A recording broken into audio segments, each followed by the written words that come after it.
One, two, three. Perfect. Let's do it.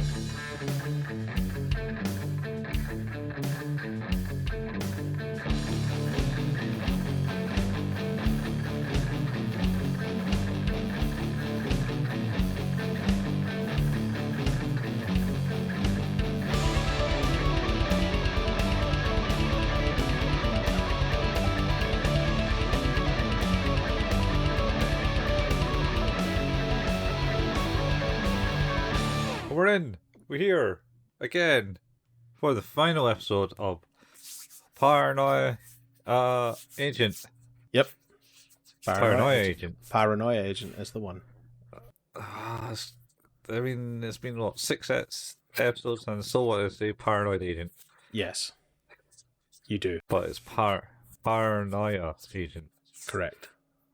So, if you haven't guessed, this is Who's at Anime with your host Stephen Collin, and Hello. we're talking about Paranoia Agent. We are. Because I'm going to say that again, Paranoia Agent.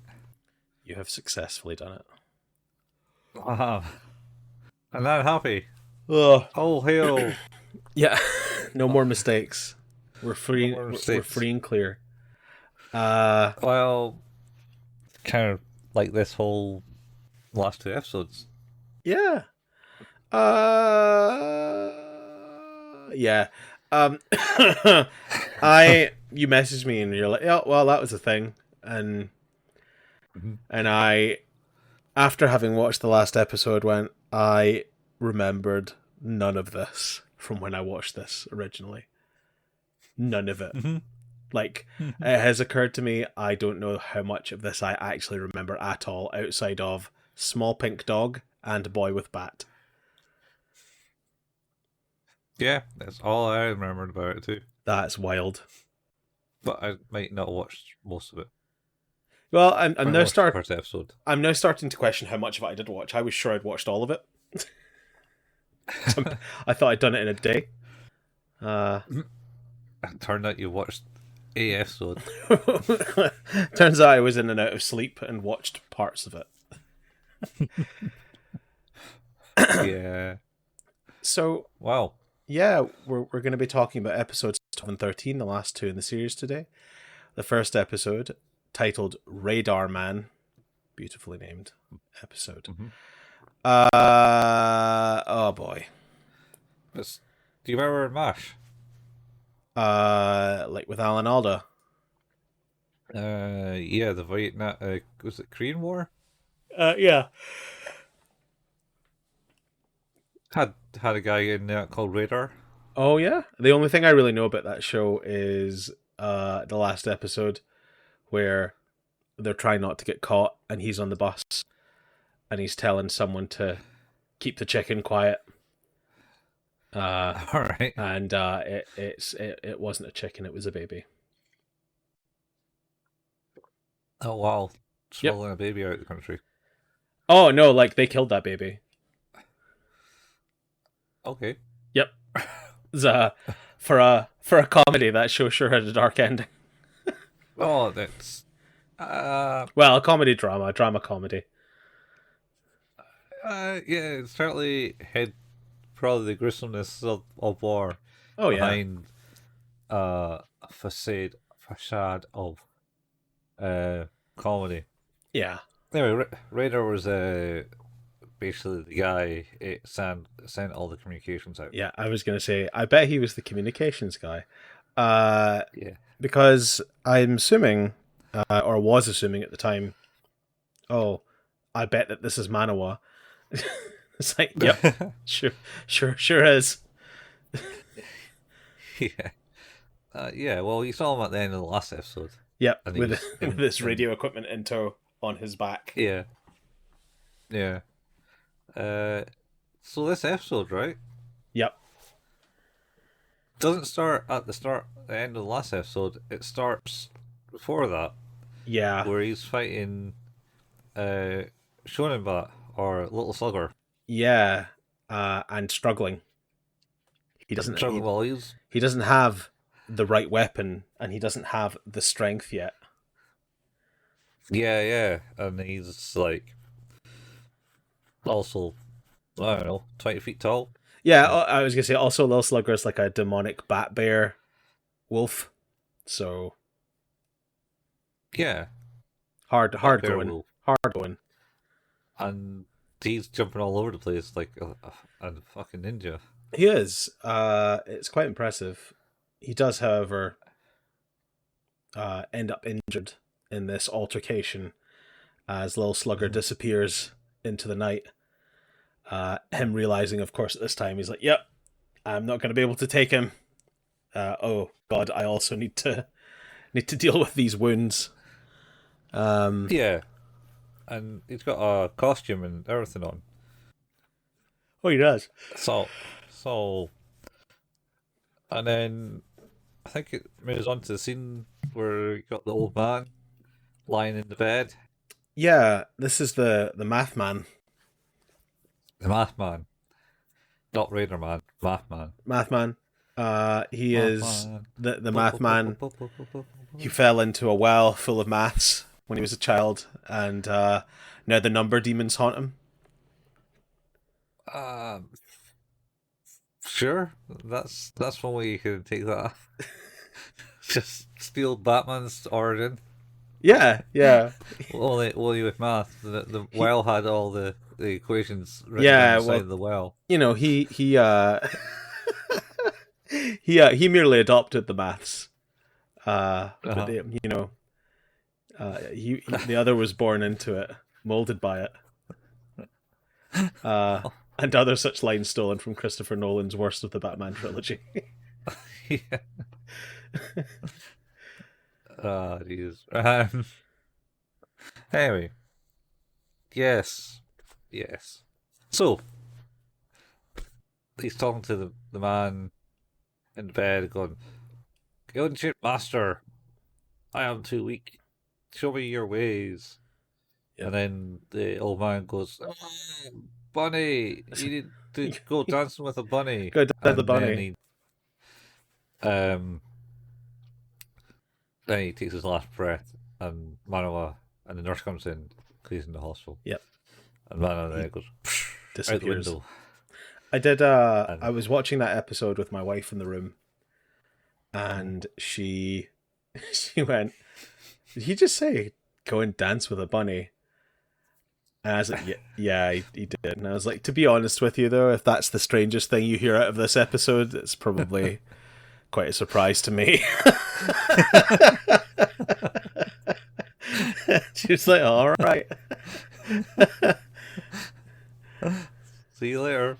Yeah, it's just like I'm just gonna keep playing Disney Dreamlight Valley, but she just like kept chiming in, going, "I'm sorry, what did they say there? That was weird." It's like, "Yep, it is." And coincidentally, you not really watching this, you're probably on the same page as I am watching it. So, yeah, these two episodes they're a trip. Yeah, they are. He does eventually, after wandering around the town injured, find a reflection in a glass shop window of a tiny little rabbit woman doll. He's like, "Hey, come on, hop this way." And he's like, "Oh, cool." That's after we visit the chief's wife. Oh, of course, yeah. We catch up to the end of last episode where he's like, "Oh shit, looks like Lil Slugger's been here. How'd you survive?" And she just says, "He's not back yet." Yep. Oh, what, the chief? Yep. Yeah, he hasn't returned. No. Well, how do you got to tell me how you survived Little Slugger? You overcame him. Oh, I just told him he's the same as Manowar. Oh, no, Maromi. Yep. And he's like, "Oh, duh," and immediately one and the same. One and the same. And he's like, "What does that mean?" Yeah. Oh man, that just reminds me of he's psychotic. What does that mean? Oh, yeah, that boy needs therapy. He needs therapy. Lie down on the couch. Was that the Avalanches? Maybe I don't know who did it. That's Frontier Psychiatry was the name of that song. Yes, Frontier Psychiatry. What a song! Ooh. I haven't thought about that in a very long time. Apparently, it's one of my liked songs on Spotify. It is the Avalanche. Wait, who did I say the Avalanches? You said the Avalanche. Okay, it is by the Avalanches. Because I also think they did Since I Met You as well. Oh, maybe. I might not have heard that one. I'm pretty sure I probably picked this one up off of one of those compilation CDs. Like, what was it? What was I was here in certain? Was it 40 this year? What was that? Is it? No, This Is Music has turned 40 this year. I don't know. There have been like 100 of those. Oh, I mean, like, yeah, but they've been on the go for 40 years. Yeah, that seems right. That's probably about right. Because I'm pretty much sure they Yes, came out in my childhood. it is. Correct. The first one was on the 28th of November, 1983. 93. And was certified 3 times platinum. Oh, okay. Did that go certified 3 times platinum when it's a mixture of all the greatest hits? That's It's unfair. platinum's just a metric of the number it sold, I guess. So Yeah, I suppose. Yeah. So he's wandered around the town and stared into a shop window after hearing a voice goes, "Hey, follow me over here!" And he gets his glasses. Should probably talk about his glasses that seem to be able to tune into like audio frequencies somehow. They go.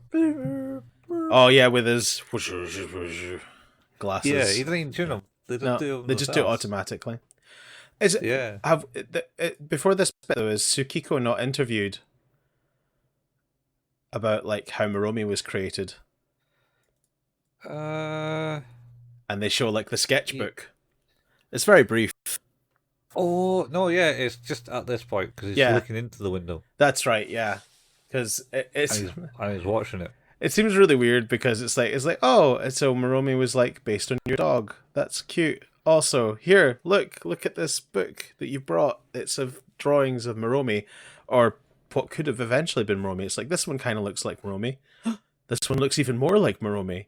It's like, yeah, I guess that's how developing a character works. Yeah, I guess so.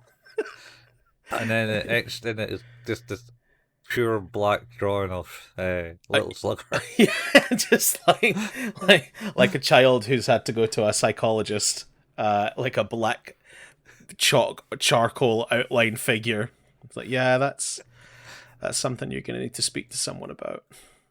Yeah, I was talking about that. I was driving behind a car the other day, and it had like the yellow warning triangles. Oh yeah. But I couldn't quite make out what they were. And it was like 2 warning triangles of like dogs' heads. And I was like, man, that's some Rorschach. Oh, Rorschach type. Rorschach thing where I was like, what is that? You got it. Like, you got to interpret it. Explosion. Yeah, it's it's a butterfly. Dog's head. A dog's head. Oh god. I know that. Just like a butterfly. There was a moment during the week where my youngest son was playing on his tablet, and he was playing one of these like BBC games where you color in pictures. And all it is like Paint Pot, so you like choose the color and choose the section, and it, colors it. Yeah. Or you can do that, and he turned around and he's just colored the whole thing in black.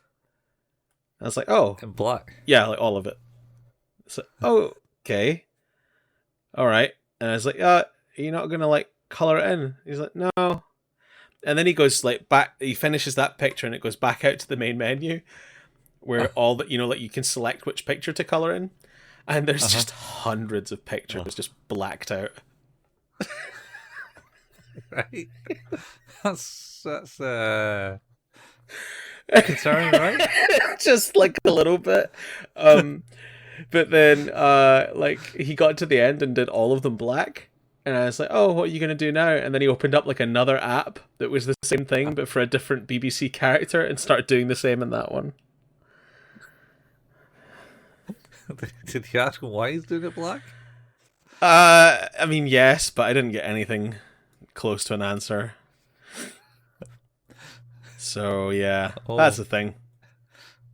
He did finish doing all of them in black, and then he went back to the original app that he was in and started curling them all in orange this time.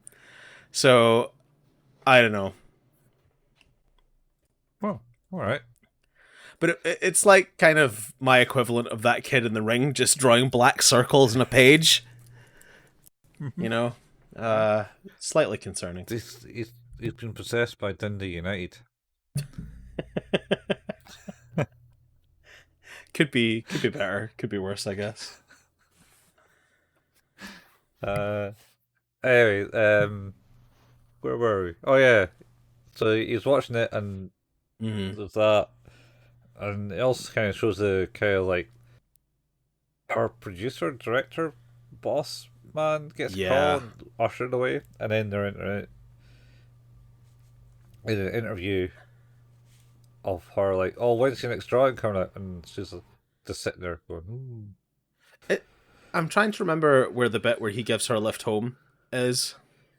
It's kind of after that, but I think it's after. We do the bunny bit first. Yeah, the bunny girl. Yeah. It's bunny girl. And he goes, oh, bunny girl. Wait, you dance with bunny? Alright, better follow this. Yep. And she's just kind of popping on people's head. Yeah. And then goes to the otaku guy. Yeah, the doll maker dude. Yeah. He's back. Yeah. He's back. Making lots of dolls. He's not talking much though. The dolls are doing all the talking for him. They're kind of like, oh, just... don't mind him. He's just a doll. He's just a doll himself. And then they're doing all the stuff, and then they go, all right, well, we're going to help you find the answer of why Maromi is like Little Slugger. Yep. And then there's like kind of like a sci-fi type doll thing, and she just like dismantles her own head and plugs herself. Yeah, it's weird. It's hella Satoshi Kon, and a little bit Lane. And then they plug her into him. Yeah. On his glasses or something. To give him better visibility. All this text is like a geek girl's wet dream or something. Yeah, that is the other point where my wife interjected and she went, ew. It's like, are you gonna watch this? And she's like, nope. It's like, right, okay. Just gonna passively comment on the entire episode. Fair enough. Yeah. I mean that makes sense. Yeah. Because and then they search and find that someone got attacked 10 years ago by a similar incident. This is the sort of shit that maybe they should have like checked when they were like doing the initial investigation. In particular, since basically what they discover is that, oh, there was a little girl who was attacked. Oh, her name was Tsukiko. And you're like, oh, yeah. Oh. I see where this might be coming from then. Yeah. Whoopsie daisy.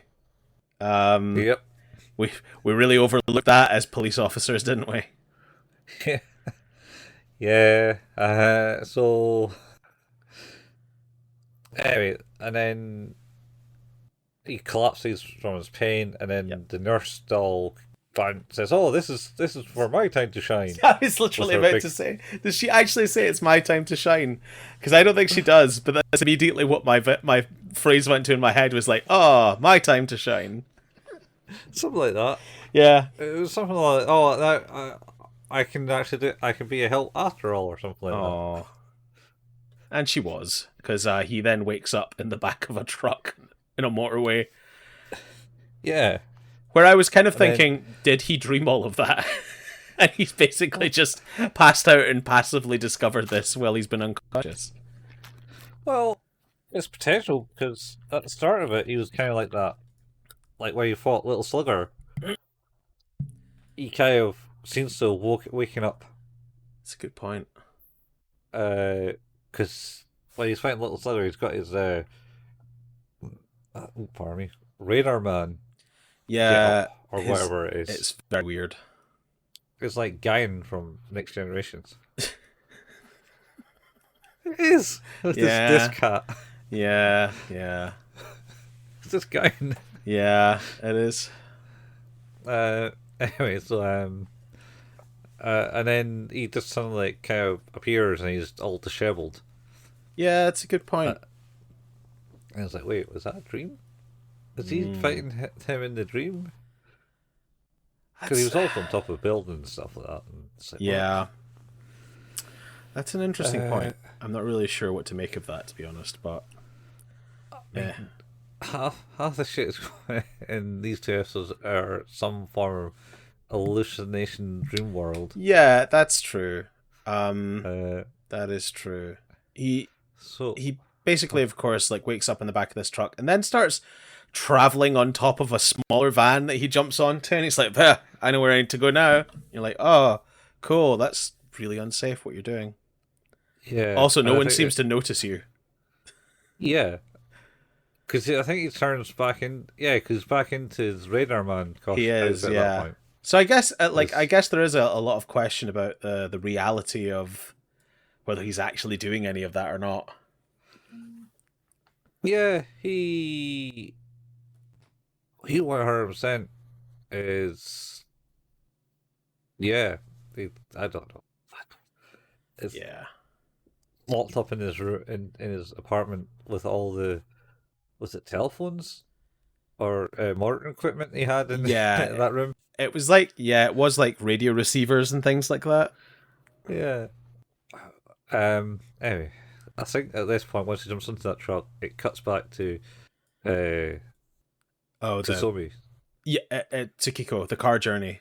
Yeah, where her boss is giving her a lift home, and then goes like full on rage mode and assaults her, saying it's like, you better fucking find your ideas, goddammit, or I'm gonna, like, someone's gonna pay. It's gonna be you. Yeah, this is a business, darling. Yeah. And then when she like bursts out the car door and looks at him like, what a horrible monster you are, he's like, oh no, never mind, sorry, just forget about it. Well, he kind of stops halfway through it and comes to his senses. He got taken over by something. Oh my god! Wait, what the fuck am I doing? Yeah, it's like I can't be waiting.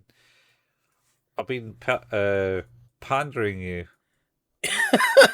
and I can't be doing that because I got deadlines. Not forever. Got shit to do. But then he's like, oh yeah, just forget about that and just do the shit you want to do, and then like, see you later, bye.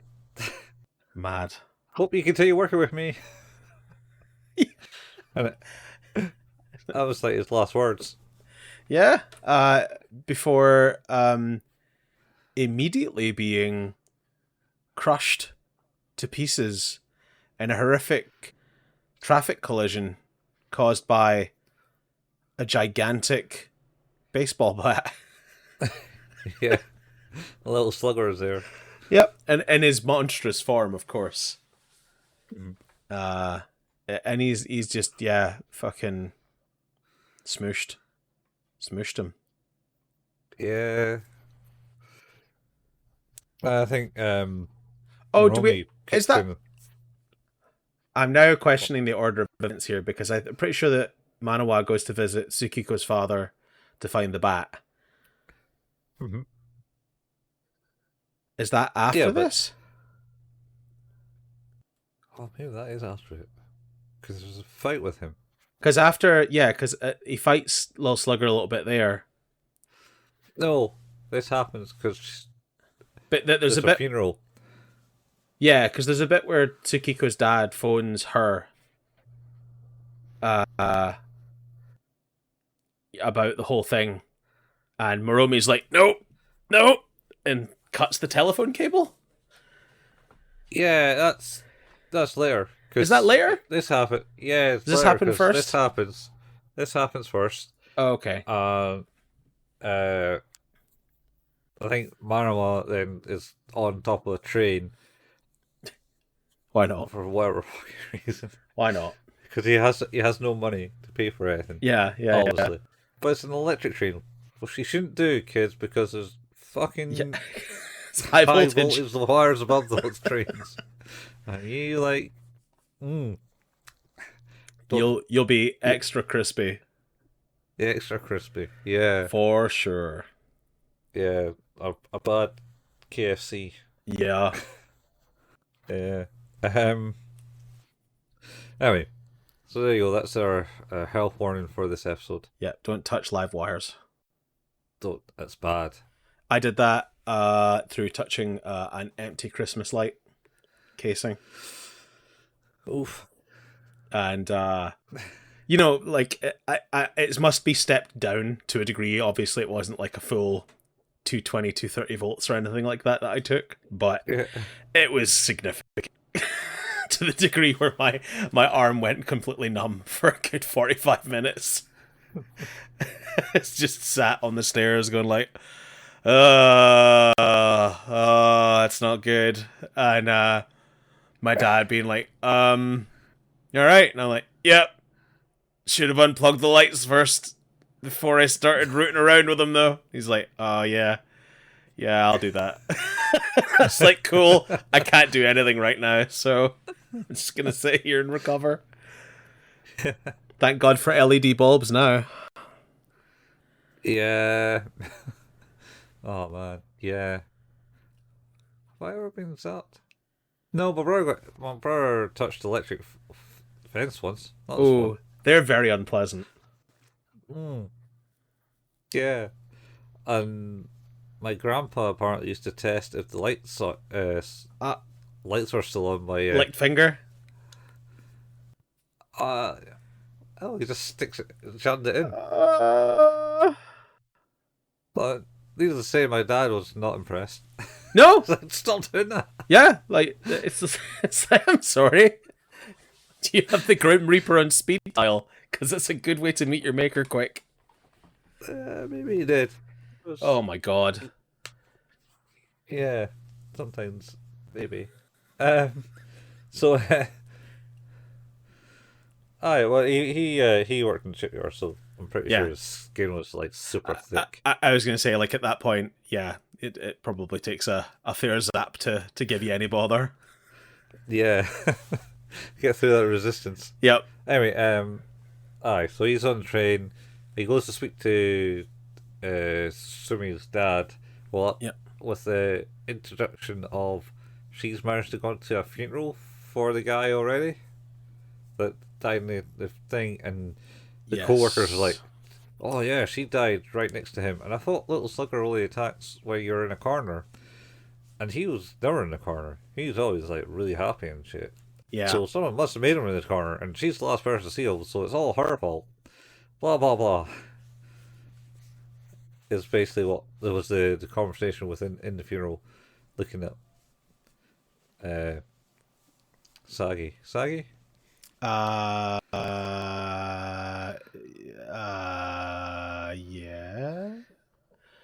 Tsukiko.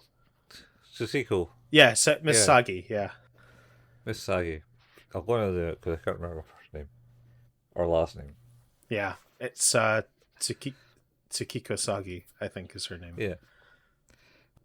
So he speaks to the dad, and he's going on about how she had a dog, Maromi, and like they still have like the doghouse somehow.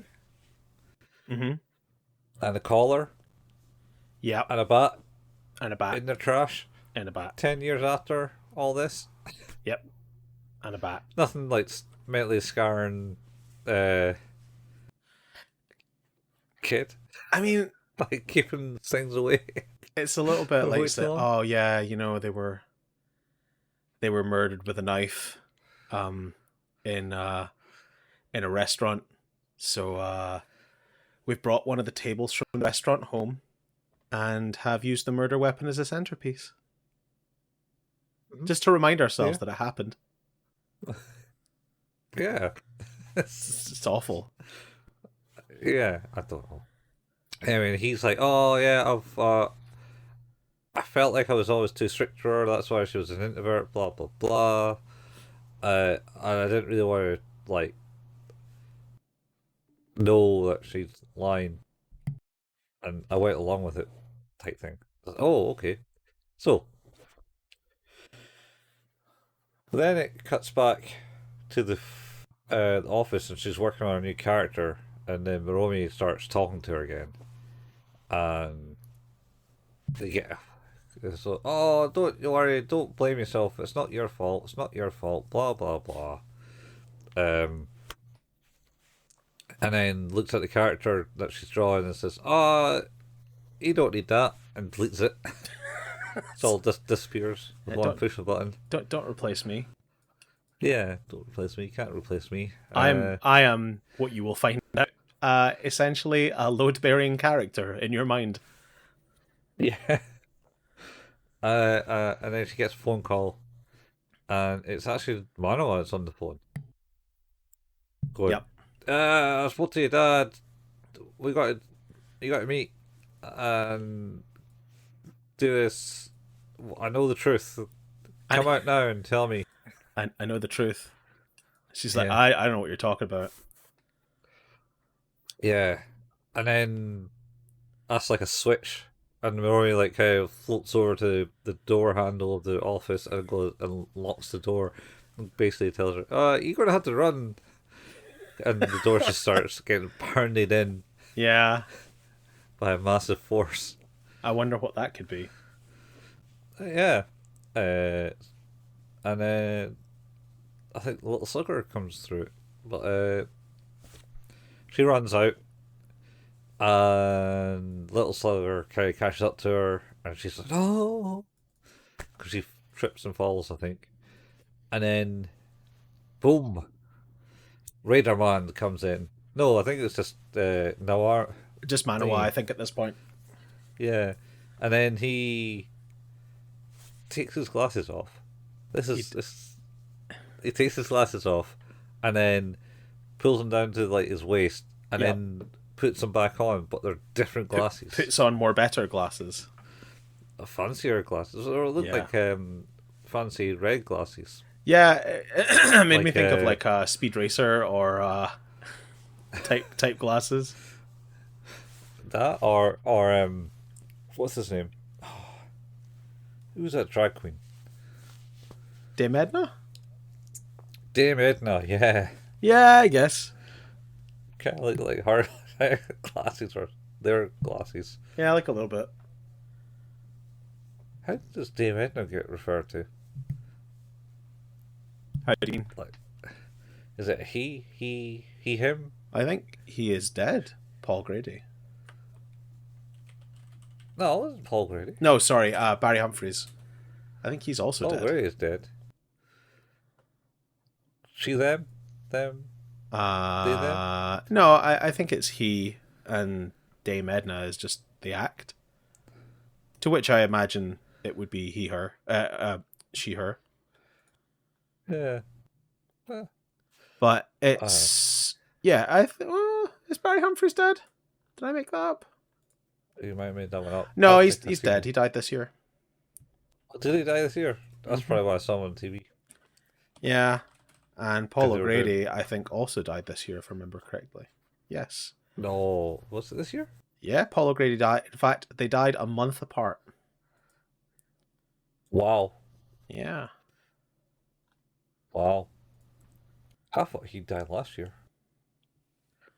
No, both this year. Bringing up to date, relevant news to you. Yeah. It's Who's That Enemy? Anyway, yeah, so he sticks these glasses on and turns into Radar Man with Yep. his Guinan outfit. And And then, he has the bat now, the golden bat. yeah, because he goes, see this bat? It's the bat of truth. Yep. It will show the truth with this powerful bat. And he starts chopping them up. He does. And he does a big slice, chops the tip of his bat up, of showing Little Slugger's bat. And then it's like, yes, I have defeated you. And then, yeah, he just kind of reforms, and even the bat kind of goes. Yeah, I did think that was weird that the bat looked as if it was like sorting itself, like it was reassembling a piece of meat. Yeah, and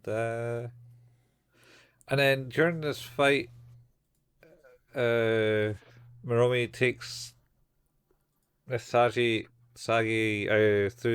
through a random door. It disappeared. Here, come this way. Which of course removes her and Maromi from the world. Do we see where they go, or is that the first part of the next episode? Might be the first part of the next episode. Yeah. Maniwa is fighting off the Shun thing, and then it just disappears. He goes, "Where's she gone?" Oh, I should also mention that the world, Japan's at least, has gone Maromi mad, even more so than before. Yeah.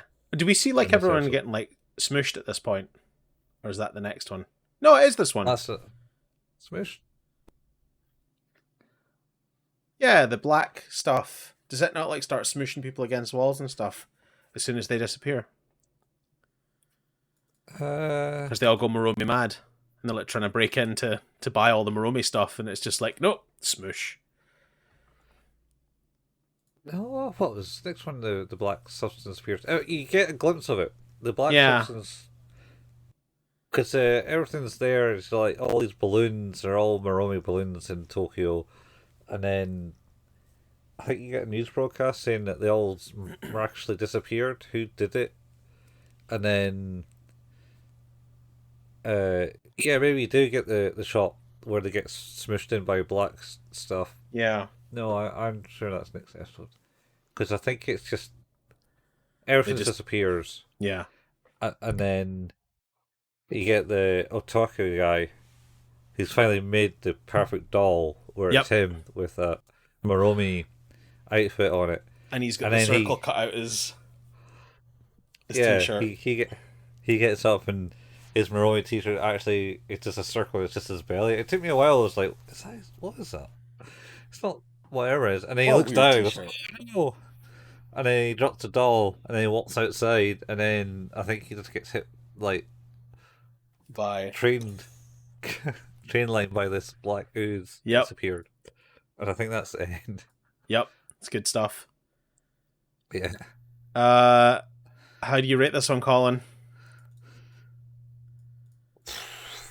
I don't know it's answering any questions. No. The only question I answered, and answered it with a more confusing answer, was, what is Little Slugger? And it's like, oh, it's like Maromi. You're like, oh, cool. Thanks. Yeah. What is Little Appreciate it. what is all that? What's this? It's like, oh, cool. So, what's Maromi? Oh, no. It's a thing. It's a thing. Yeah. To be continued. It sounds like Attack on Titan. The final season. Part 1. Final season part 1. Yeah. Yeah. So rating for this would be I don't know, because it's just a mess. It so you had episodes like, was it up to 6? It kind of was like a nice storyline Quite cohesive. where it was like, an very much there. I understood it, and they're doing the investigation. Then they all get fired because they're all there, and then what was it 7, 8, It's 7 is the 9? one where they get fired, and that's like the last episode where there's cohesive narrative, and then Yeah. then it's happy family planning, etc. Mellow Maromi, no entry, and now we're here. Yeah.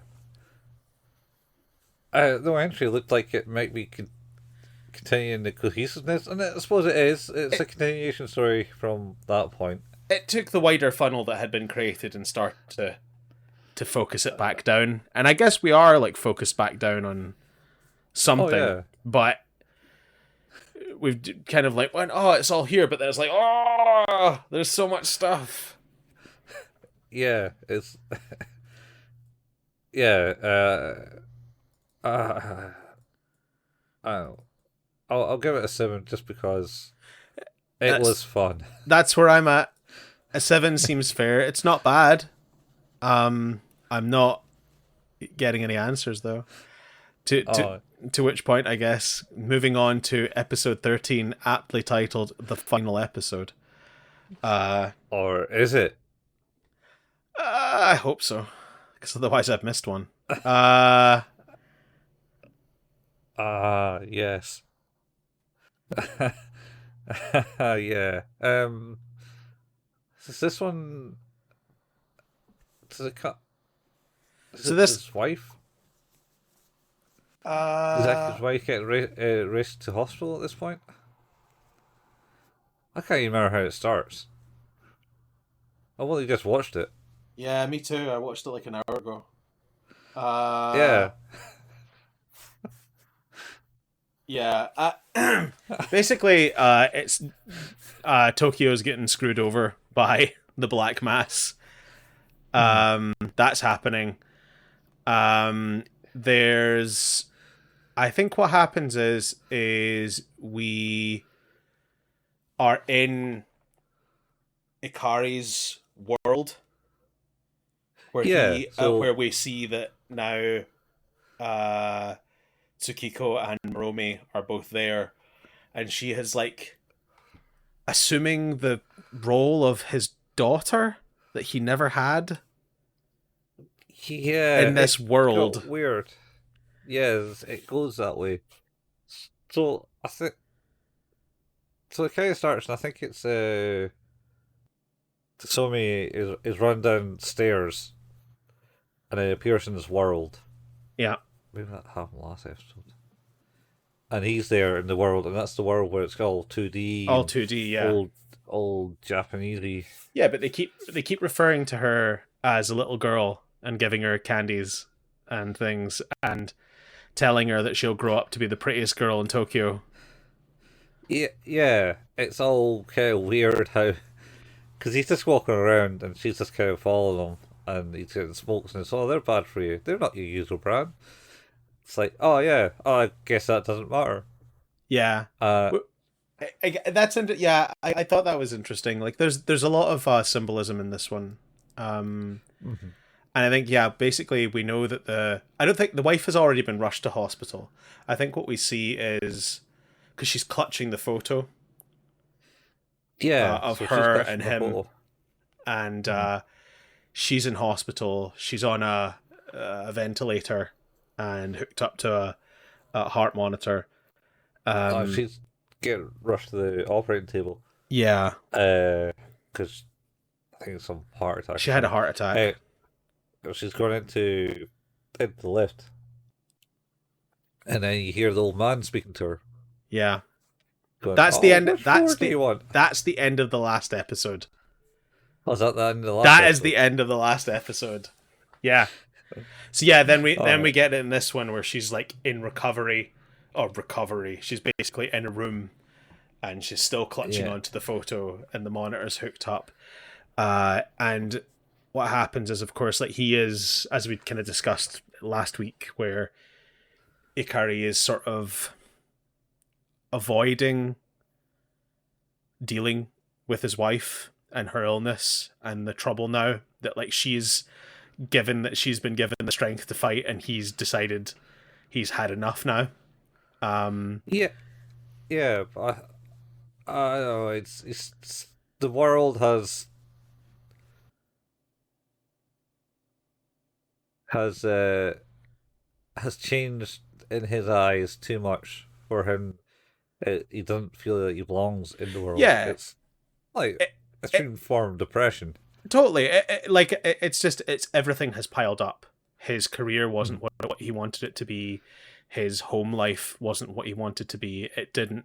None of it had the idealistic outcome that he'd hoped for.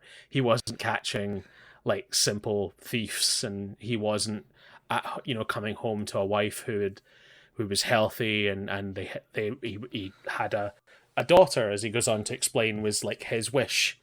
He wanted a Mm. daughter, which is, I think, like where they're this kind of manipulation that's going on in this other place where they're positioning her as the daughter so Mm. she can escape and remain safe from the reality of what she's done. That, of course, we'll find out. But Yeah. they're kind of, I think what's happening is they go past a TV in the world, and Maniwa is trying to contact him because he's like, oh, he's gone, Chief's gone, she's gone. I need Yeah. to reach out to them. Yeah, it was because he in the last episode he contacted Manoa Sumi through his portable telephone. He's gotten Yes.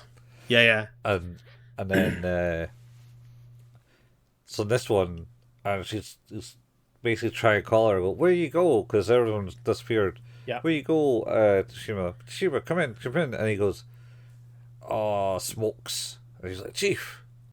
Yeah. He overhears him, and he's like, come on, you gotta, she's with you. You need to, like, Yeah, you gotta send her back. It's getting bad here. yeah, bring her back. Bring her back. And then the chief kind of just throws a stone at the TV, and all the Well, people praise him. You stopped that poisonous image thing. he does kind of say to the chief, though, to Ikari, he's like, Maromi is the same as Little Slugger. They're the same. Yeah, And then he's like, no, none of this shit. And throws the stone yeah, at the TV. And yeah, it kind of pans away and looks back up at him, and he's changed from like his dowdy clothes into like a police officer's uniform. So he's now yeah. being like idolized by the locals in this world. Yeah. So the locals are saying, "Ah, yeah, chief, you're did it. The police officer did it. Stop the poisonous talk from Yep, this machine." he did it. Uh, and then I think he looks up the street and He sees sees his wife. Missai, yeah. He sees Yeah, her. She's there. and Mhm. And she's all kind of faded because she's not quite in this world. Yep. And it's like, and he looked at her because she's like, "Are you coming home or something?" She said, I think she says something. Will you be No, that's that's in the bar. She says,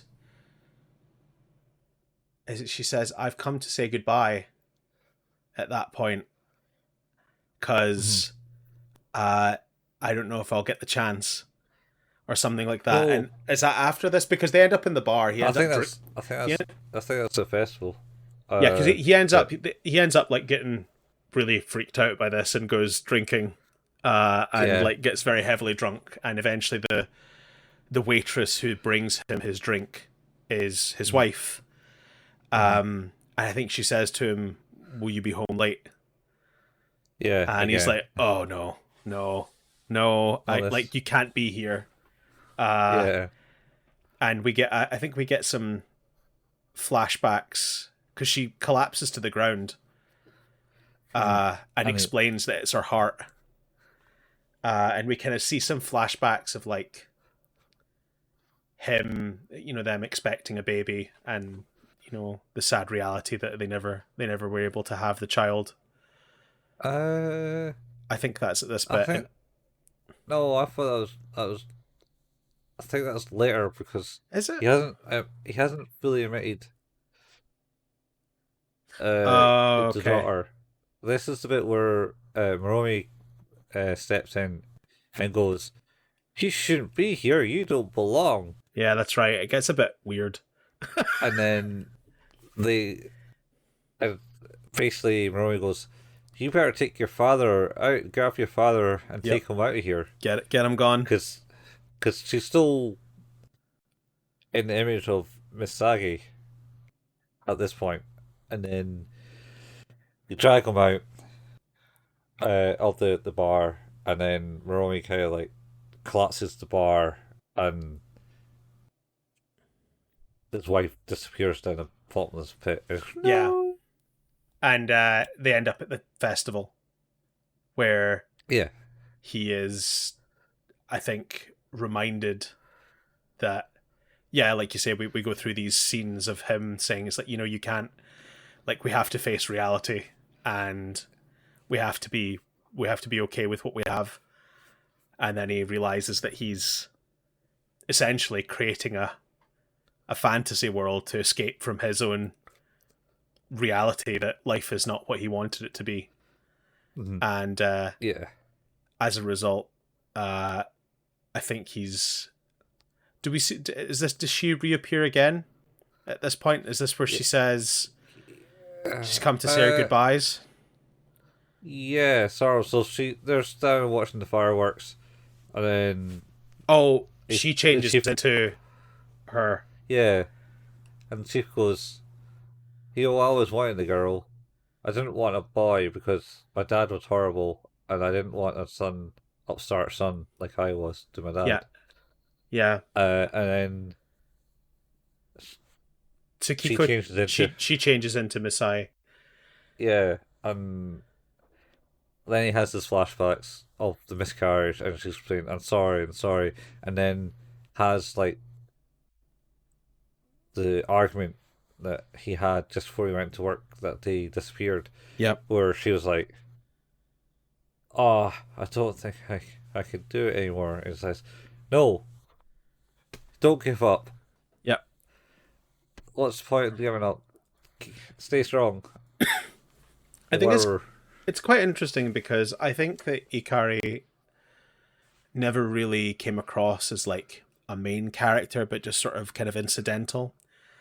But they've kind of positioned him almost as like the centerpiece to this last episode, where he's the like it's kind of it's quite an emotional sequence, I think, as she's like his realization that his escape into this fantasy world has basically meant that he's missed his last moments with his wife, because we see that it cuts away, and we see that she's passed away in the hospital, and she fades away in the dream world, in the fantasy world. And it's at that point where he's like, nope, none of this is real. Nope, I told people we shouldn't do it. Nobody should be doing this, and I've done it, and that was a mistake. And then he goes ham on the whole place. He gets a baseball bat and just smashes it up. Well, No. Maori's like, "What are you doing? It's your world." And it's pretty good, because like he smashes through some of the walls, and it just leads to other places. And then people are like, "Hey, what are you doing?" And he just smashes them with a bat as well. Yeah, all these just shatter. Yeah, it's real good. And then I think Maniwa's voice is heard again at this point. Oh yes, he's coming back. Yep. Oh no, he smashes up and it's like, he's back. Yeah, he's back because he kind of arrives back on the empty streets of Tokyo. And he comes out of the shelter that he was in and goes, Jesus, this just looks like after the war. That is a stark image painted there, and it's like, it looks like a thing from the Fist of the North Star, where all the buildings are collapsed and ruined because the whole city's just been ravaged by the black blob. Just go right. Well, he does say, like, he says it's like after the war. Yeah. He does. I'm trying to remember, because we need to get to the bit of the truth the truth about Maromi and Tsukiko? Um, yeah, I think he ends up meeting with Maniwa. He just Yeah, appears because uh, a big blob appears or something. And it's like he appears in the rubble and he goes, yeah. "I know everything about you. You got your dog killed because you kind of like let go of the leash for whatever reason." He says, like, 10 years ago, your dog died and it was your fault, and you blamed it on a bully that you created. And that is where we realize that what he means is that Maromi, the pink dog, and Lil Slugger, the way they are the same is that they are both from the mind of Tsukiko. She's created them whole cloth from ideas. Yes, Mm. obviously, Maromi was based on her actual dog, Maromi. Mm. And we kind of, I think, get a flashback of her as a young 12-year-old. Not really. Uh, Is it at this no, point? Or is that later on? no. That's how it kind of resolves itself Oh, with yes, the yes, whole yes, thing. yes. That's her Coming to terms. uh come to terms with the things. But as an So interesting point, like, this is what the concept of a tulpa, I which told is her. an entity that is created from the mind of a person and gathers power through belief. Okay. And that is exactly what Maromi and Lil Slugger are. And if you, like, holistically look back on the whole show, as we talked about, like, the ripples Mm. of the attacks and the word of mouth, and that is the power growing, and that's why Little Mm. Slugger is becoming bigger and meaner and nastier. Yeah. Oh, this we kind of can we not talk about that? Like in one episode where we end up talking about small gods. Yeah, yeah, yeah. We talked about that. Yeah, like, but it's Yeah. that concept of, like, that's about, your belief having power, but the idea is, like, that a tulpa is about a creature created whole cloth from the belief in an entity from one person and their ability to have that belief spread. Yeah. So yeah, we find out. Yep, that's how they're related. Uh, she made him up. Yeah.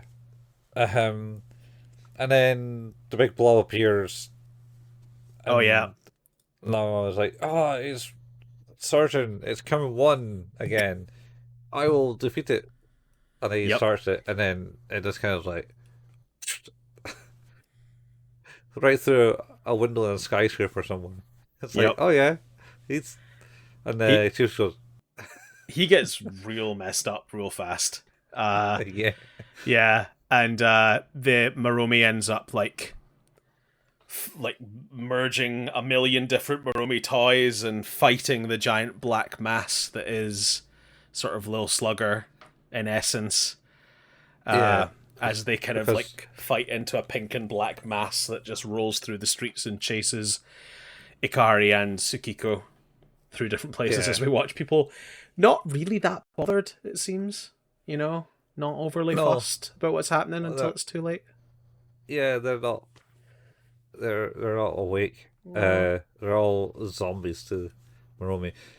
Should also mention that when they come back from the world, kind of like all Maromi stuff reappears with them. That's right. Yeah, she, like, because that was the problem, was is that they are, like, in balance against each other. Like, Maromi is a protective measure Uh huh. against Lil Slugger, and they kind of Yeah. are battling the yin and yang. And yeah, as soon as Yeah. Maromi was no longer in the world, it allowed Lil Slugger to take over through the power of word of mouth. Yeah. Yeah. So, um, so then they kind of just run. They get told to Maromi and Moana told them to run. So they start running and they run down to the subway, long subway track, and Little Slugger finally catches up and they get swallowed because Maromi can't like, stop it. Maromi, well, Tsukiko drops her Maromi Yeah, and she runs back to protect it and her Maromi turns into a dog. to her dog. And then Yeah. this is where we see the scene of her as a young girl. Almost. Yeah, 'cause Is she it? gets swallowed up. Yeah, she gets swallowed up. Yeah, And she's lying in the black waste of of the of the thing, just kind of floating there. And then she does a flashback, yeah, and then sees herself with the dog. Or you see her as the teenager with the Yep. dog walking it, and it's like, no, you got to kind of come this way, and then she kind of classes her knee, like stomach pain or something. She I think like it's supposed to be like she's having cramps, like probably really confused and panicked because it's not happened before, maybe, and like it distracts her, and yeah. Does she have it before? Does she have it in like earlier episodes? I think she's Uh, done that before. I think was that not at the start? That's yeah, why but she. but as an adult, she did. Yeah, I'm saying yeah, like as a kid, that's the first time that yeah. that may have Let's say that. happened. Yeah, it's definitely some. It's a thing. I think you're right that has happened to that character. Like she obviously experiences that like cramps quite painfully. Yeah. So, anxiety pains or something. well, whatever it is, it's definitely enough to distract her. And sadly, for her, I don't know how many cartoon dogs I'm gonna have to see die while we talk about anime. How many have we seen die? That's the second one. What was the first one? In Elfin Lied, we watched a dog be beaten to death with a bottle.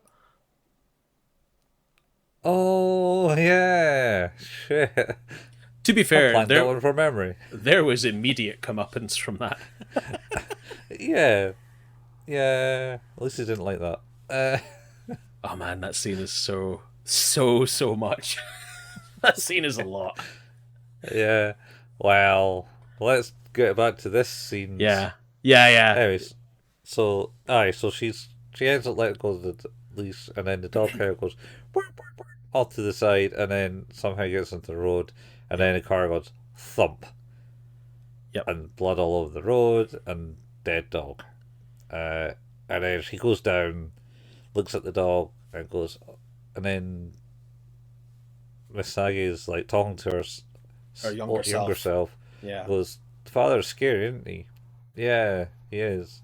Type thing. Because of course she made up the story that it wasn't a car accident because she wasn't looking. It was some horrible person who did it. Yeah, because the father went through a lot of trouble to get it. Yep. And then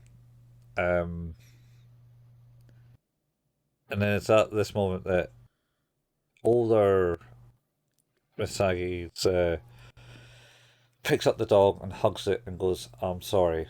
And then the shadow of Lil Slugger, who appears from her younger self, just goes like, just goodbye, goodbye, and then just fades away.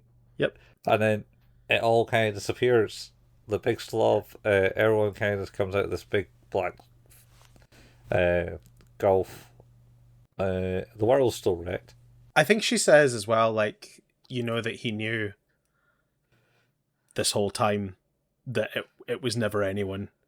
Even though he looked for a person, he knew that it had been an accident, and that but he blamed himself because he felt that it had happened because he had been so hard on her. So that's like Maniwa was saying that to her. Before it all kicked off. Yeah. And I think it finally went through her. And then they all come out of the wreckage, and the world is in tatters. Still lots of bodies in the street. It actually happened. Yep, it really happened. Yeah, it really happened. and then it cuts to 2 years later, It does. saying that they've repaired Tokyo, Yep. and it's now finally completed after 2 years. Yep. 2 years to rebuild the city.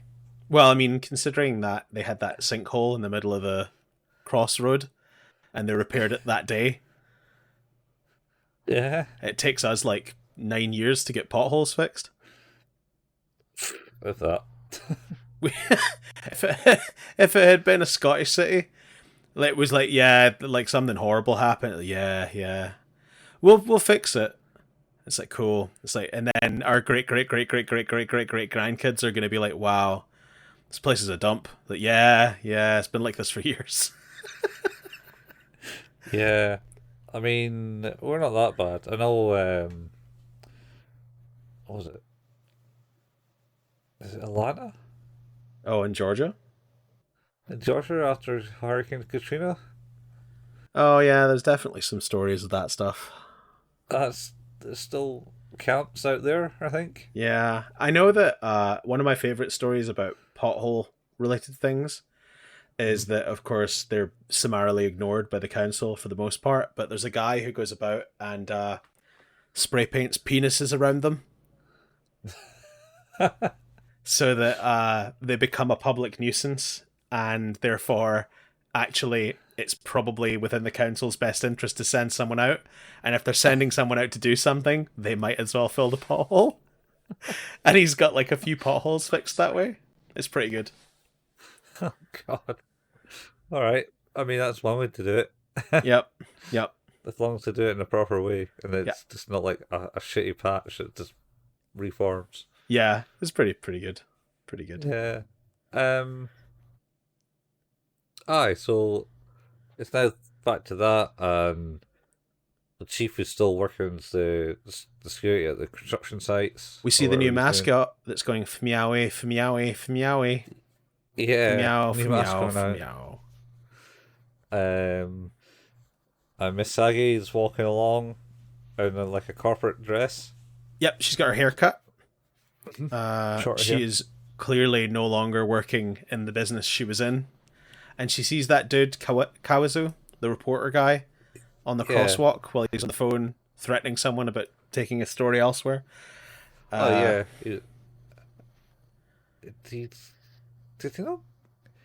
And it kind of cuts back to the start of like the first episode, where it's just basically chatter of Tokyo, Yeah, but it's not as bad as it was in no. the original episode.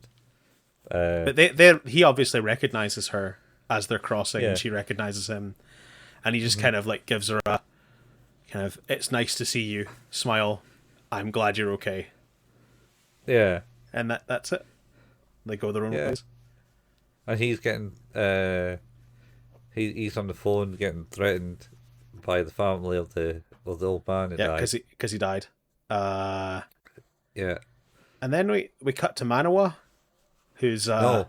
no? No. Let's not go there. We cut to the old man chalking his mask. Someone's taking the mask mantle on, and it's like the old man with the grey hair. but it he's is. writing down his equation, and then it's Manama. Yeah. Take up the mantle of the man. And he I think he finishes the equation. I don't know he finishes the equation. No, he totally does. He does. He absolutely does. The other guy finished it as well. Well, no. Well, maybe. I think he's put like the number in for like the how. I think Misaki's like apartment number in it. Yeah, Did some but other things. we cut away from him. Like, we end the show basically without him, like, just having him drawing on the ground, and then obviously comes up with a post-credit sequence where he goes like, "Oh, I did it!" And then he's on the moon. I see you obviously haven't watched any of the post credit scenes. I did. For any episodes. Oh, I have, just not all of them. And it's always the old guy standing on the Yeah, moon. on the moon. Yeah. Yeah. And what this end scene on this one is basically it's just, oh, it's done, and he talks like a load of random nonsense riddles. And Yeah. is it the start? Is it the end? Oh, is it this? Maybe it's a continued loop. Well, and that's exactly it. Is that I think that's the part he's figured out. Is that the idea is that this kind of cycle of self-destruction that society went on is about to, it's just going to start again. Yeah, it's a loop. But you got to rewatch Paranoia Agent again. Oh, I don't know. I don't know if I have it in me. It's like, it's like, oh yeah, yes. Did you get all the answers? Did we solve the issue? No. No, Nobody ever did. No. No. At no point. At no point did anyone do close to the right thing. No. And then it's like, oh, the story continues, and then it just gives like a lot of flashbacks to all the previous episodes, and it's like, yeah, farewell. Yeah. Wow. Yep. That's that. I mean, Speechless, aren't you? How do you rate it, Colin? How do you rate this episode? So.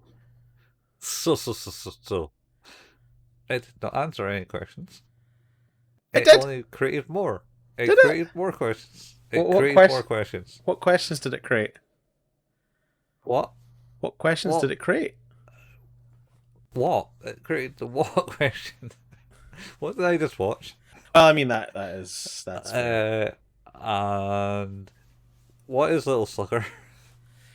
Well, he's a tulpa. Yeah, he's tulpa. I guess why did it happen? So, my take on it is that it is a constantly escalating series of event from an original trauma. That's all it is.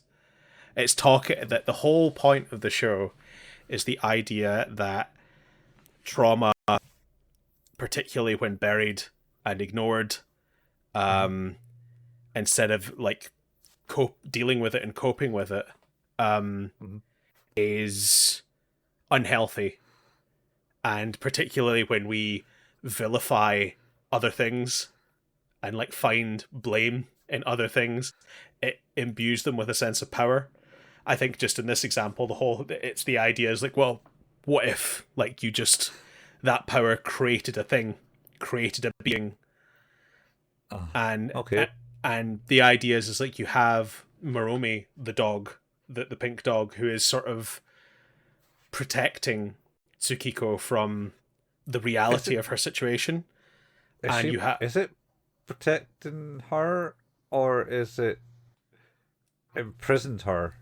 Well, it has very much that. Like it's it's her in original intent is I'm creating this as a way to cope without actually dealing with what it is that's causing me the pain.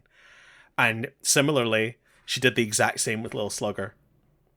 She created Lil Slugger to cope with the loss of her dog. And she created Mariko as Maromi, as a way to cope with the existence of Lil Slugger and the reality, and to sort of have some sort of closeness with the dog that she lost. And it's this thing where she has created this and given it to so many people that it has imbued it with this power over everything, the world and everyone. But what it is that its mission is to deal with her feeling cornered. She feels cornered, and Maromi is there to make sure that she doesn't need to. It's okay. We can avoid that reality. And that's exactly what Little Slugger was as well. Little Slugger was her means to avoiding reality. And now, giving him power has meant that he is other people's way of avoiding reality as well. So they're like a yin and yang to each other, but created for the same purpose. Yeah.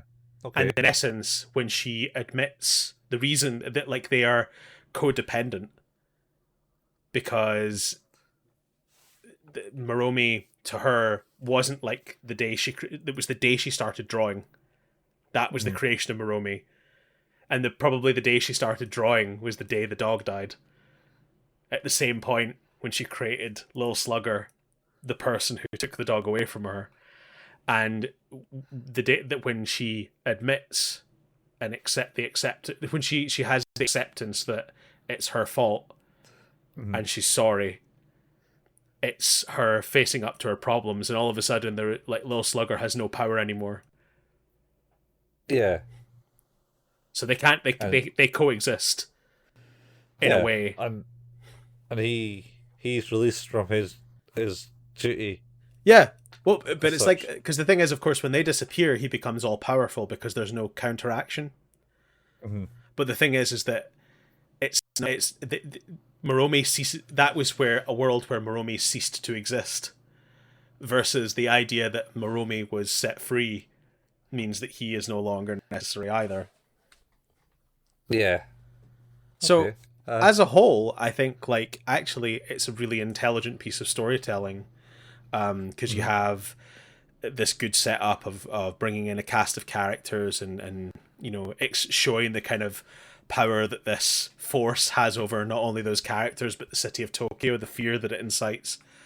But also it kind of shows the happiness that Maromi as a character brings the public, and how people like applaud Tsukiko's talents, and like they're so thrilled that she's been able to bring that character to light. And it sort of brings the idea that the reason she's unable to create a new character is maybe partially her own denial of like not wanting to move past that, but also potentially the more power that Maromi has. Maromi is physically, as we saw at some point, going, nope, absolutely not. Yeah. So I think there's layers and layers and layers, because like it's those characters, and then the I think idea. that's what the end sequence is all about.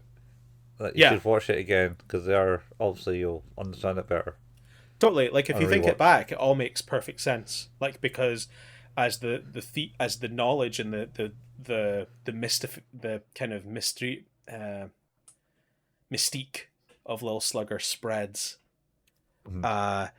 the power increases, and we see that throughout the episodes where his appearance becomes like more tangible, more violent, and more powerful broadly. And then we see that with Maromi as well, when Maromi actually starts taking like real life action in Tsukiko's life. So as they gain belief and power and popularity, they have more impact. And yeah, it kind of expands out and then draws itself back in at the end. So I think my opinion of it would be is that I actually think it is one of the rare occasions probably where the whole is greater than the sum of its parts. Yeah, I think. Yeah. I mean, especially watching the last two episodes, if you watch them without watching anything else, you'd be lost. You're like, what the fuck? Yeah. Also, it's just like Taggart. Like the last two episodes, it was like, oh, it was her all along. Yep, her all along. And her magical mind buddies. That's probably the alternative title. Magical mind buddies. But if we take a look at agent like as a word, like the definition is a person who acts on behalf of another person or group. And it's so Paranoia Agent they are creations of her paranoia. They feed on that. So it's and they act on it. Is it paranoia though? Well, to a degree, like because she doesn't want people to find out. She doesn't want people to know. But Because she doesn't. she's the one. Yeah, because if other people find out, she has to accept the truth. She'll be faced with it, and she'll have to deal with that. So there's a deep desire and a paranoia of no one can know. I'm paranoid. I'm paranoid about people finding out. So I have to have these things that act in my interest. And of course, Yeah. the thing is with Lil Slugger is it is acting in her interest, but it's doing it in a way that she's not okay with. Whereas Maromi's impact is just keeping her insulated. It's not impacting anyone else. Yeah. But then how did the wife know that they're one and the same? Um, it's a good point, and I guess Is that because she also the whole point of her backstory would be is to intertwine that she has the same kind of paranoid delusions, but she hasn't let them run wild? I think that she feels that her illness is a prison generally, Yeah. but also is more so because she gives into it. And Yeah. I think And then the reality of her accepting that she can just choose to fight her illness. yeah. And I think maybe that her husband, the chief, is maybe the insulator to help her go through life as Yep. such, that, and that would be their yin and yang. It's her disease and the husband, Yep. and that's why she recognized what they were. You're right. I think there are parallels throughout all of it. Like there are things that run counter to each other in that way. Yeah, because they also had the split personality hooker, Yep. She was there. and she her alternative personality would be her insulator. Well, I think Or that again, it's interesting in that one because that was someone that was out for their own best interests. yeah, or was it the other way around? That she was the bad one, and she was Well, winning, and therefore she couldn't escape it. I think you And just then the the point is I think kid, you have two opposing forces. yeah, I'm just trying to work out this in every episode. I wouldn't. Because you had the kid. The kid had the opposing force of jealousy and rivaling. The other kid was always, sorry, I know what you've been through. Yep. I've always through that in other school, so this is why I'm nice to you. It's not any of the malice against you, but Yeah. it got overwritten in that sense. Yeah, that's true. And then in the first episode, the reporter guy, I don't think he had any good qualities. Well, I think the interesting thing is that it's people who are doing. Oh, maybe I, that was just because he almost got close to the point he maybe knew, because he's more likely to talk to the father because he's an investigative journalist who can do investigations, unlike the police. And then you got the two policemen who would be the yin and yang because Maromi was like batshit crazy, and the chief was a bit more grounded. I guess I think the thing to me is that it's more about the idea that those people are examples of the turmoil as Yeah. opposed to examples of the opposing forces in most ways.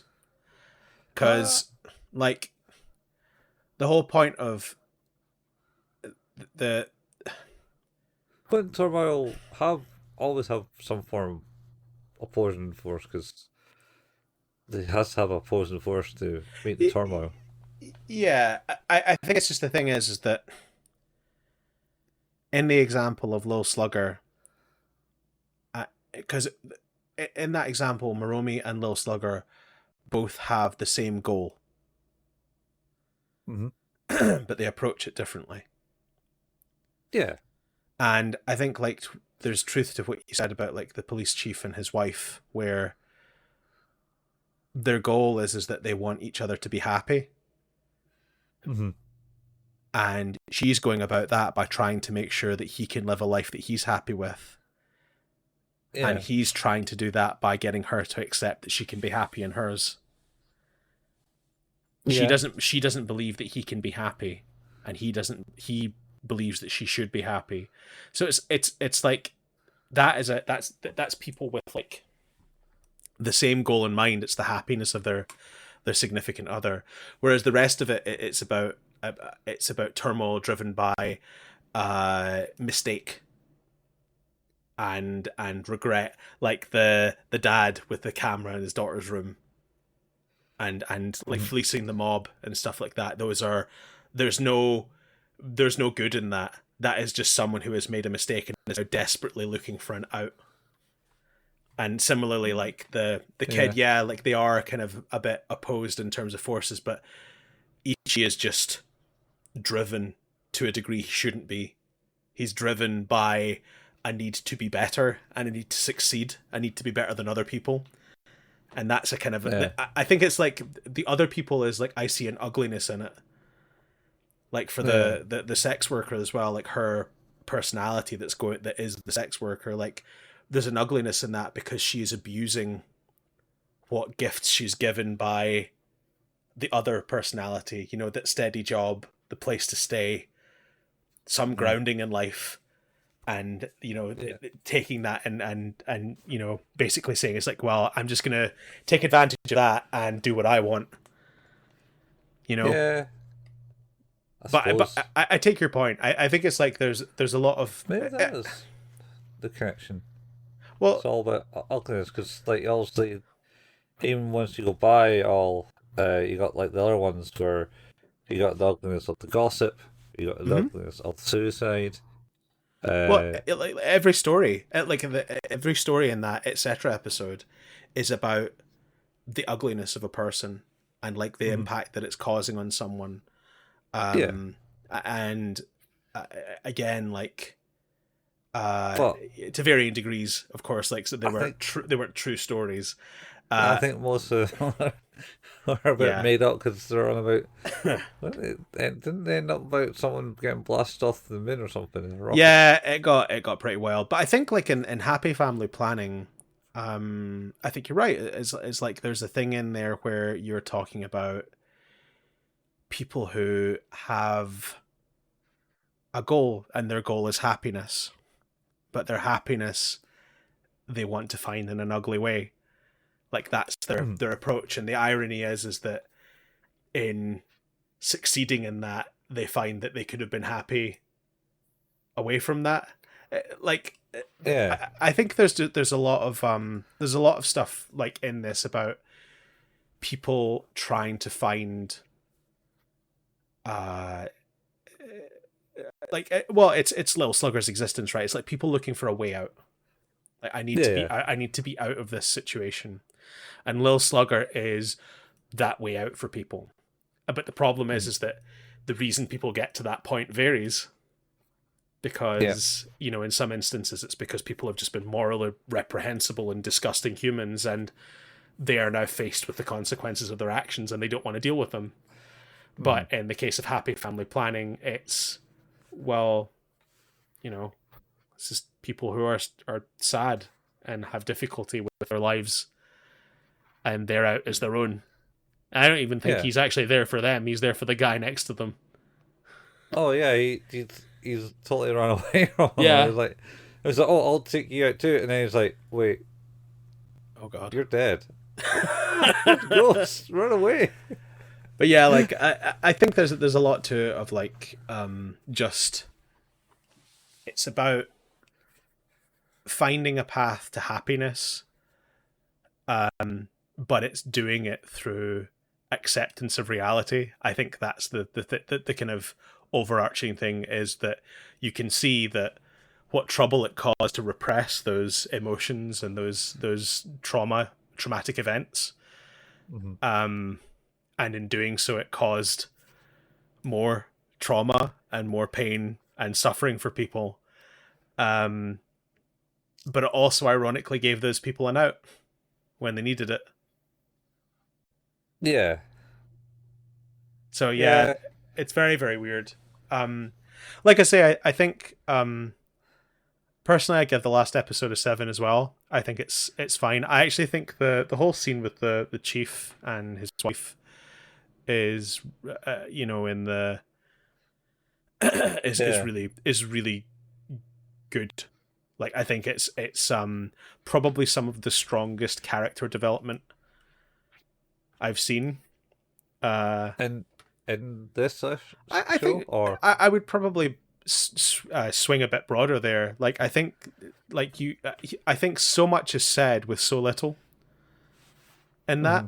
Mhm. Like from the moment of her saying it's like I'm here to say goodbye to his realization of this is wrong is just like there's just such a large swing character wise there, and I think mm. unless There's you're also this bat swing. of course the actual swings, but I think unless you're like capable of reading in between the lines and understanding specifically the sort of the inferences that you've had from that character and their interactions throughout the last 5 minutes prior to that and throughout the rest of the show, Mhm. that just goes right over your head. You know, Yeah. like, and I think that's maybe what's impressive about it is that there's breadcrumbs throughout all of this that are leading to conversations and realities. Yeah. I think that it's very clever. It's very, very Yeah. clever. I think that's the end scene. Like pretty much tells you you should watch it again. Yeah, it's sort It's of like, like I'm trying to think of a good example of a movie. Well, I guess it's like The Sixth Sense, right? oh, maybe I don't think I ever watched that. Do you know I what happens? Oh, 100% because like Yeah, that was spoiled within like yeah. a week it was out. So the thing is about that, and I will say, like, M. Night Shyamalan gets a lot of stick for being a kind of hackneyed writer and not very capable of carrying a story to a degree, but Mhm. what he achieves in that, I think, is really, really clever because I don't ever question anything. It's a simple setup, and I never Mhm. question anything until I'm told to question it right at the end. And then if you go back and watch the movie again, knowing just that one piece of knowledge, everything changes. It's a complete perspective shift. You're like, he's not talking to anyone else. I've never seen him talk to anyone else. When it was cold, I couldn't see his breath. Like, there are subtleties in imagery and the script that I think are incredible. Like, I also really like Unbreakable in that same way. I don't know if you've ever seen Unbreakable, but Oh yeah, I've seen that one. That's like the Bruce Willis is, and then superhero. Samuel Jackson who's Yeah. Mr. Glass. Like Yeah.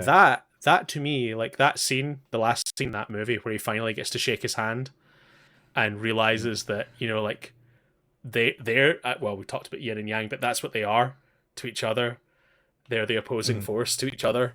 Um, Yeah. but two people cut from the same cloth, trying to achieve the same thing from different sides, and like it's like that's a really big revelation.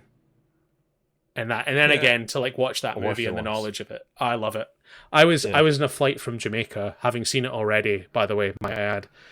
I was flying home, and I was in the middle seat of the middle section of Mhm. 5 seats, Oh yeah. right in front of a screen on a 13-hour flight, and they played Unbreakable 4 times.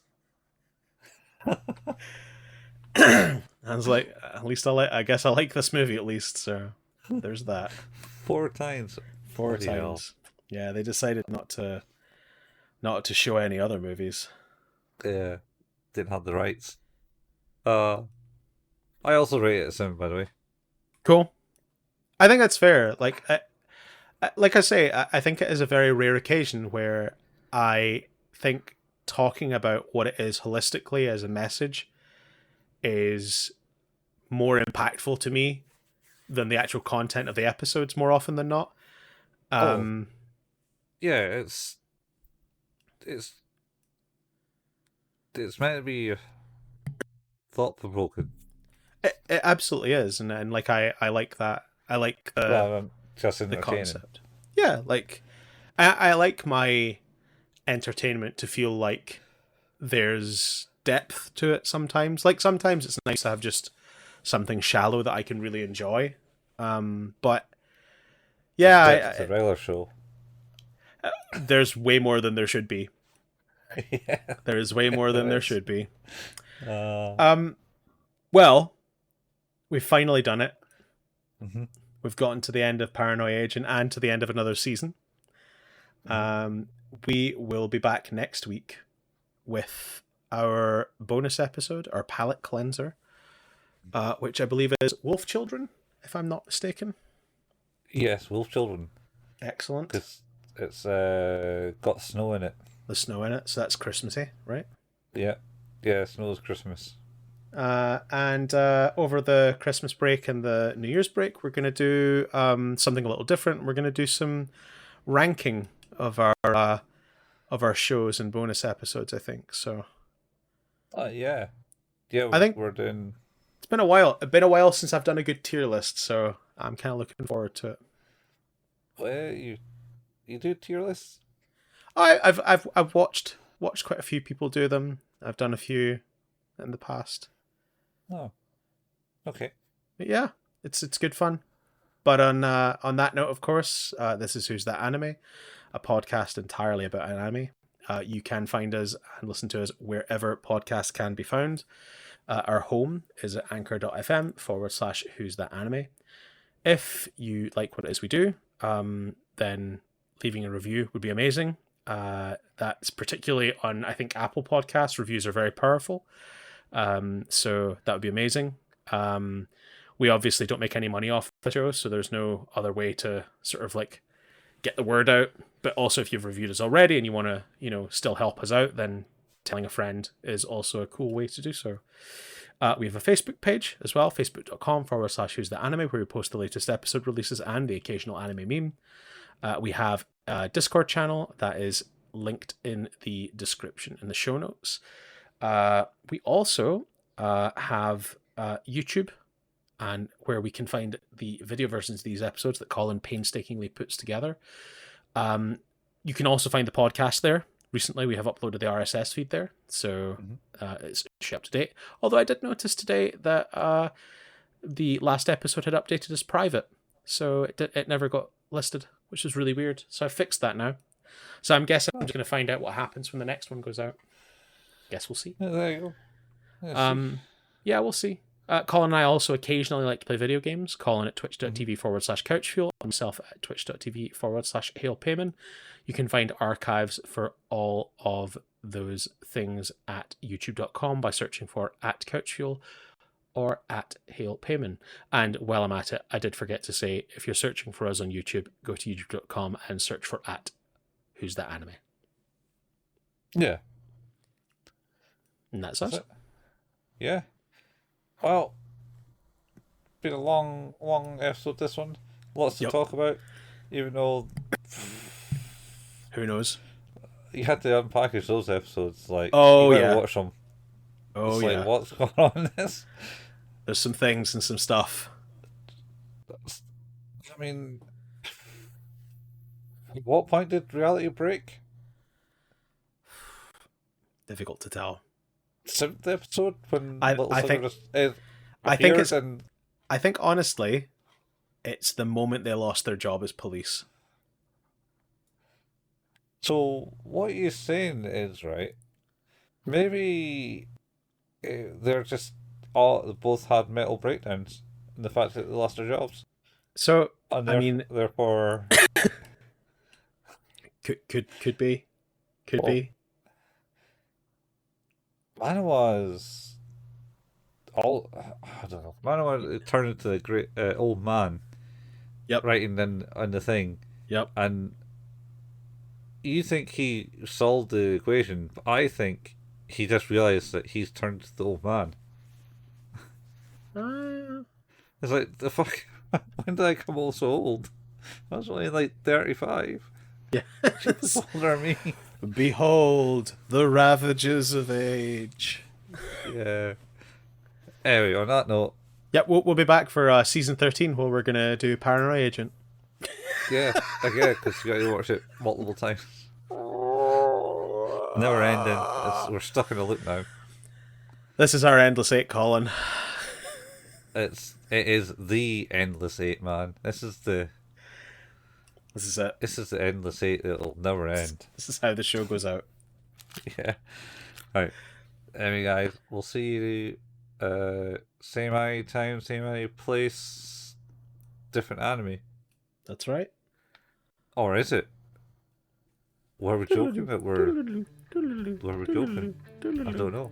I'm doing the Scooby-Doo thing from Wayne's World. What? That's Bye. just the Wayne's World thing. Bye. Bye. Bye.